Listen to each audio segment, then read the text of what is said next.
Okay, so I'll be continuing where I left. Yeah. I really don't like guys around me. I just don't like people around me when I'm, making this video. It makes me look weird. Anyway, now I'll be continuing where I left. I was talking about value on a video I started previous.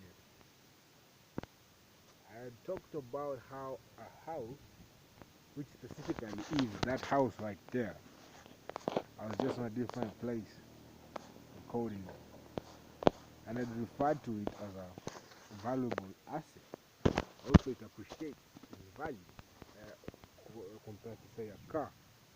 Now, what I was trying to break down was how people live in their social classes and how their ownership in terms of how much assets they own compared to their liabilities. So, like how the proportion of these two affects their life. Now, you see, in this life, we're familiar with three classes, right? We have the rich, we have the middle class, and we have the poor. Yeah. Now, contrary to what you know or your belief, just like any other distribution curve, we have extremes, right? Now, the extremes are the poor guys and the rich guys, and in between here is a very large band of the middle class. What I'm saying is there are very few rich folks, very few. We're talking like 1% of 1%. And when you're really talking about poor, we have very few poor people. Now, that seems rather odd, or like there are so many poor people, how can you say that? This is what I'm trying to refer. The magic happens in the middle class. Another audience, I really don't like audiences. The magic happens in the middle class. You see, in the middle class, it's divided into three. We have the upper middle class, the center middle class, and the lower middle class. And remember, it's a curve, right? It's analog. The rich, we have two. We have the rich and the ultra rich. The poor, we have two. We have the poor and the very poor. Now, let's talk about some statistics. You see, to be rich, you need to have a net worth of at least $1 million. To be ultra rich, you need to have a net worth of at least $30 million. Anything below that, and you're not rich. The rest will depend with where you're coming from, your country, your economy, and all that side. Now, to be poor, to qualify to be poor, you have to be spending less than $2 in one day. Just in one day, you're spending less than $2. If you're below that, you're poor. That's according to the World Bank statistics. Back to what I was talking about. Like I said earlier on, we have liabilities and we have assets. A lot of people own more liabilities than assets, and fewer people own more assets than liabilities. Some have balanced it out.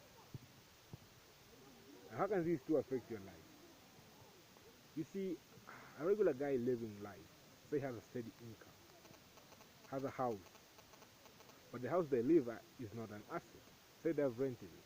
So every month, this house is taking a certain amount of money from their pockets, right?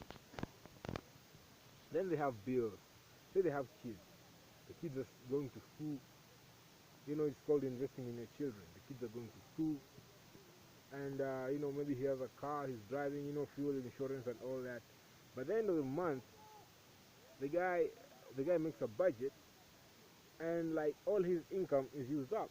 And say he has like 5%, 3% to save. So it will take this guy quite a while to save up this money. And money is not something you want to save. You don't want to save money because money in itself, its value is just claimed, it's not retained. The government decides how much this is worth. But you see, in 10 years' time, that number will be different. But if they were gold, the jewelry, they retain their value, and it's not, it's not about which government says what. So this guy living his life earning an income. His money is coming in, but it's going out just at that rate. Now things get ugly when these kids approach, when they become 20 years, or 19, 18, when uh, they finally join campus. So much money has to come out, and so many families can't just afford campus education. So the government came up with this program called, the sponsorship, the KUSEP thing. I'm on it right now. Where the smart kids get sponsored, and it has really helped. I couldn't be in college if it wasn't for that program.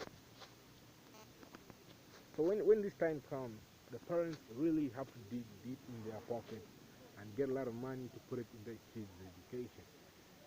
They have to take loans, they go in debt, and these debts grow in interest. So the little money your parents are saving, they end up just not cutting it. Eventually, you might run up, you might end up bankrupt if those kids don't show up with the cash in time, or something doesn't happen to them with them. You're in trouble. We have insurance, health insurance. In the scenario where this guy with a steady income gets sick, say he realizes he has whatever cancer, these diseases that cost millions and millions, this guy will automatically be set to debt because his money, the money he's getting, is completely being consumed with all his bills. Now this guy, he's making money, right? His one asset is his head. He went to school. He's a specialist. He works at the bank or wherever he's working. He's earning a steady income. But with his lifestyle, the money he's getting, well, it's finding things to do. And that's a very dangerous life. This is how majority of the middle class live their life. They earn money and the money gets consumed. Now the middle class have a dream, which which means the future. Unlike the poor, who really don't have that many options. And when I say poor, I'm not talking about you back there in the village complaining of an old phone, or wearing second-hand clothing, or I don't know, your parents don't drive. When I say poor, I mean poor. The folks who sleep hungry, the folks who don't wear clothes at all, the folks who die of malaria because they can't afford $1 to buy medicine, the folks who don't go to school, the kids who are stuck in areas where they're so illiterate. I'm talking that type of poor. There are so many, so there's so many things surrounding their life, negative wise, that the hope for them is so minute. Unlike them, who you might say they have lost hope, which is not really the case. But you see, in the middle class, they make money, the most money. The GDP is run by the middle class. But this money quickly finds work because the middle class have just so much things in their life that they have to take care of. I call that balance. You have just equal number of assets and liabilities, and you strike that balance where progress is very slow, and you can also regress at a very slow rate. So in the scenario where you have debt, now a lot of kids going to campus also take student loans. Now these are more debts. If these kids don't end up employed or find a way to make their money, after school, this debt piles. And now one of the leading debts is student loan debt. Now that's not good news. It's not a big issue, but when you think about it, it is. You see, debt, you don't want to be a slave to debt. You want to use debt to empower yourself. You want to use debt to invest. You don't want to use debt for purposes that will not yield in the future. You just don't want to do that because that's imprisoning yourself. Your financial status is completely imprisoned, and you don't want that. Now, to the rich, the niggas who walk around, everybody looking at them like, oh. Now, some people have bad, perceptions of the rich, others don't. But to break them down, to be rich, you gotta be financially independent. You have a net worth of $1 million. Wow, wow, that's a lot, I guess. You have your own house, I'm assuming. Basically, you're financially free. You can take care of a lot of things around you. You can stop working and still live your comfortable life. Now, the rich folks, to be rich, they need more assets than liabilities. They need more money coming in than money goes out. So their ratio of assets to liabilities, well, they have more assets compared to liabilities, and that's how they're making more money. Now, a rich dude could own a car, say a Mercedes, whatever car there is. Now, there's some serious insurance there. There's fuel, there's what, I don't know what, and these guys don't own one car. Now, a rich dude could wear, I don't know what, brownie suit, designer clothes, all these are all, you might call them liabilities, because, they take a lot of money off your pocket. They got big bills, they got big bills, they travel a lot, they go where, luxury items, they spend too much, actually, but they have more money coming in than money is going out. So they have more assets. So you could find a guy, say he has a few shops in town. I don't know, the guy has savings in whatever, where the guy is in some hedge fund, whatever. Basically, this dude has a lot of money coming in than going out. Businesses, investments, all that. Like that guy at your village who owns 10 units, real estate, rentals. We call them investors, landlords. These guys have more money coming in. They could just sit in their compound and still live the life they're living. It's called financial freedom. We all dream of financial freedom. But to get financial or to attain financial freedom, you need to have more money coming in than going out. When money is going out of your pocket, it means you're constantly a lot. It could be your health policies, it could be whatever, school fees, anything. These are things you gotta take care of. If these things are a burden to you, you are not financially free. But if you can, I don't know, take care of them. We hear a lot of times people claim money is not happiness. I agree, I agree. Money is not happiness in itself. Money is just that, money, currency. But now you see, if you're broke and your mom is sick, you can't be happy. You can't take your whatever girl on a simple date when your parents are sick. You just can't do that. So you're sad. But you see, if you got money, you could quickly send your parents to any hospital you want and take whoever girl to any date, wherever you want to go. Just like that. Now, more audience. With cash flowing around, you could basically take care of every problem around you. You can take your kids to any place you want to take them, and all these things you can't do without money. You see, money takes you to the areas where you can be happy. Then it's up to you to be happy or not. So it's your choice, really. If you're in a position where there's nothing, threatening your existence, be it health, housing, then you can say you're happy. And I bet before you get there, there's a lot of money to be spent. So I'll advise you this. Before you talk or you believe a guy telling you money is not happiness, just know that's like a guy. You and I are hungry, right? We have been walking the desert for days. We go to this place, we find an oasis, we move in, and then you, not even you, I, I walk in, and I tell you, wait here, let me check to see if it's safe. I go, I eat, I come back full, and I tell you, guess what? The food is not good. Let's walk to the next oasis. And you're hungry. I bet you won't believe me. I'm full. You're not.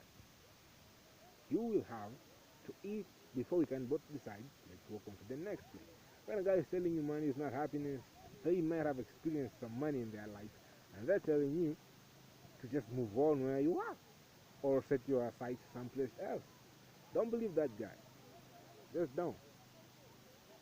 Be in a position where you don't have to worry about money anymore. And then you can say, alright, now that I got all this money, I don't know, I gotta find, the right partner in life. Money won't do that. I gotta find I don't know, I have to have kids and, I don't know, teach them what to play.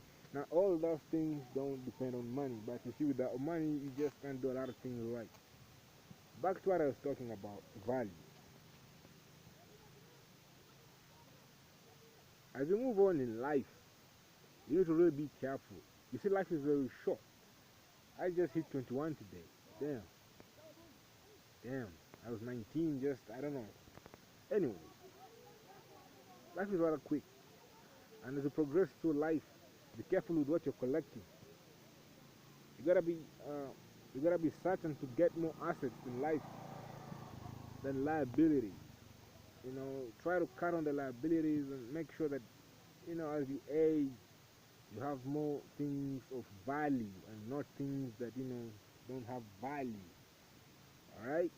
So don't just focus on I don't know, getting a car, clothes. You gotta be in a position where you have more than enough, so you could have a few clothes running around. So you just have to be patient. You just gotta hold on until you're at that point where you can, have whatever you want and not really care. If you can't just work in a store,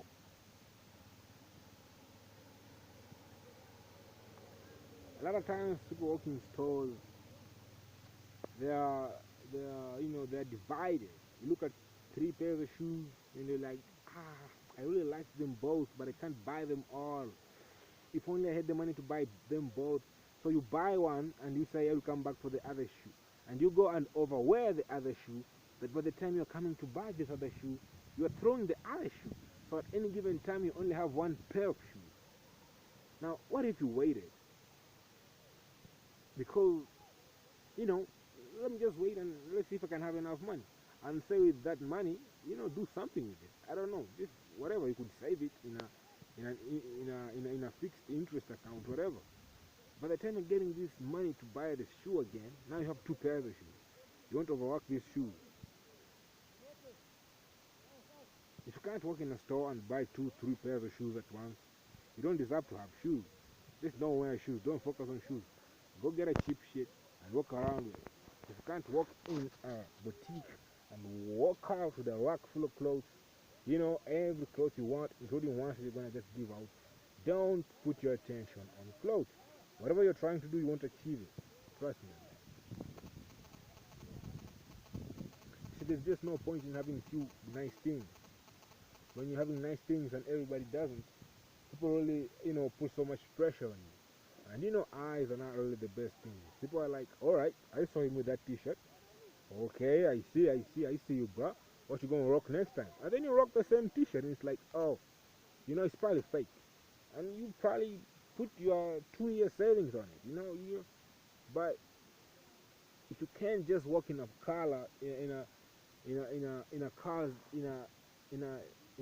dealer and just buy a car without bargaining or having mixed reactions, don't go for a car. Wait a little bit longer. If you really need a car, then buy one for specific reasons. Say transportation. They're cheap cars. You don't have to buy a BMW and live in a rental apartment. Come on, unless it's your apartment. You don't have to have a Mercedes. You don't even have land and you have a Mercedes. I mean, how is that even possible? You see, but you pass around the Mercedes to give you respect, but you're struggling to fuel that car, man. All these chicks in that whip, eventually they'll leave your ass. Just don't do that, man. Like, if you can't own all these cars at once, don't consider buying one. They're just liabilities and they'll choke you out. And I see this in the middle class. You see the poor folks, they really don't have much to worry about. They don't have cars. Most of them don't even pay rent. I mean, if they do, it's so low.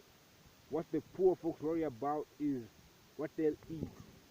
Like, will we eat, or basically just what they'll eat. They have no chills for, I don't know, being cool. I don't know, all they want is food and to survive. That's all they're worried about. And look at the rich. They're worried about spending their money. But the middle class, they're so worried about looking rich. They're worried about not looking broke. Then they want to stunt. Then you have these guys in the middle class who want to show off to girls who are not rich of how rich they are. You have a guy working, trying so hard to make money, whatever. Maybe he's tagging or dealing, whatever he's doing. Quick cash. And he's trying to show off to bitches who are broke. I mean, yeah. Because, I mean, that's the life the middle class lives. Get a little money, you want to go to the folks who are less, less wealthy than you, and you want to, show off to them. It's pointless. It's just something you should not really engage in. try so hard to just be patient, get more assets than liabilities. And who knows, you know, it's hard, but when you get the hang of it, it's really not so hard. When you understand my point. You see, being middle class, it's, there's so many of us. There's just so many. Yeah, there's just too many. In that same middle class, we have the upper middle class. You know, the guys who have 2 cars in their lot. Then you have the lower middle class. The guys who live in the ghettos, not slums. There's just so many. And we are the guys who are really moving the economy. Without us, we don't have an economy. And there are so many mistakes the middle class makes. But I guess these are mistakes to keep them there, so that some things stay right. So all I can say is, as you're young, you really need to be careful. You really need to be careful on how you progress through life. Because in 10 years, you go back to the drawing board. You just hit another decade. What have you done in the previous decade? You're 20 years now. What have you been doing in the last 10 years? I'd say I've been in school, working so hard to be in campus. Now I'm in campus right now. I'm still not fulfilled. I don't want, this to go on. Every decade I'm like, what have I been doing in the last decade? And it's like, I don't know. I worked so hard to be here and I'm not happy. And it's like, I'm not really getting what I wanted. Even 20, 30 years ago. I mean, it's just not cool. You really gotta you really gotta put value in life. Just go for value. Man. Damn.